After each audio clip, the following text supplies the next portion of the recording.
Како да се заштитиме од сончевите зраци? Постојат два типови на филтри за заштита од сонце. Едната група се хемиски филтри, а другата се минерални филтри. Хемиските филтри директно ја претворат сончевата светлина во топлина, лесно се нанесуваат, при тоа не оставаат бел слој. Исто така, после нанесувањето, некои 15 до 20 минути започнува нивното дејство, односно улогата да ја штитат кожата од сончевите зраци. Додека пак минералните филтри имаат погуста текстура, таа е заради присуството на цикот, прават бел филм кога ќе ги нанесеме на самата кожа, меѓутоа предноста што нивното дејство започнува веднаш по апликацијата на кожата. Кои суплементи треба да ги земаме за дополнителна заштита од сонцето? Најосновниот суплемент и кој најбезболно секогаш може да ни биде прв избор е витаминот С. Меѓутоа не било кој витамин С. Убаво е да се зема липосомална форма на витамин С во доза од 1 грам, односно 1000 милиграми. Зошто витаминот С при употребата на креми со SPF? Затоа што представува силен антиоксиданс. Самите клетки кои што се изложени подолг период на сончеви зраци знаат да претрпат оксидативен стрес, затоа витаминот С го даваме како силен антиоксиданс, како избелувач, дава дополнителен сјај на кожата и ја штити од хиперпигментација. Исто така има одлично синергистичко дејство со употребата на уште еден суплемент, а тоа е L-глутатионот. L-глутатионот е аминокиселина.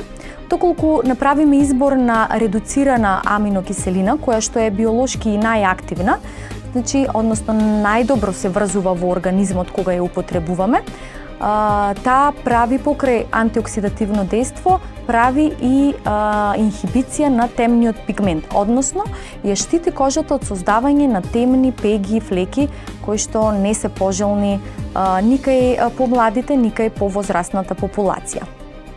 Кожата долго изложена на сонце, на вода, на влага, на надворешни влијанија, знае да изгуби од својот сјај, од својата текстура, од својот липиден слој, затоа е многу битно да се употребуваат и липосолубилните витамини. Во овој случај може секога слободно да ги препорачаме витаминот Е, витаминот А или бета-каротенот.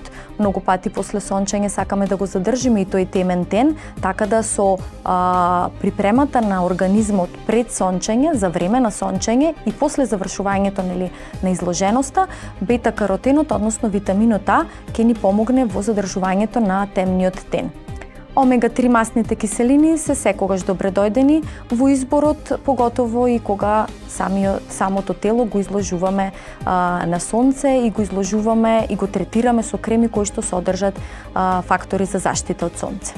Секогаш после изложеноста на сонце, на надворешни влијанија, на вода, на ветер, многу е битно кожата да се хидрира, да се негува и тоа да се повторува, да се хидрира со лосиони, со млека кои што содржат исклучиво природни препарати, изборот секогаш да падне на органска козметика, препаратите кои што содржат висок процент на прочистени на термални води, екстракти од алоe присутни се на нашите полици и препарати со дури 99% присуство на алоe гел.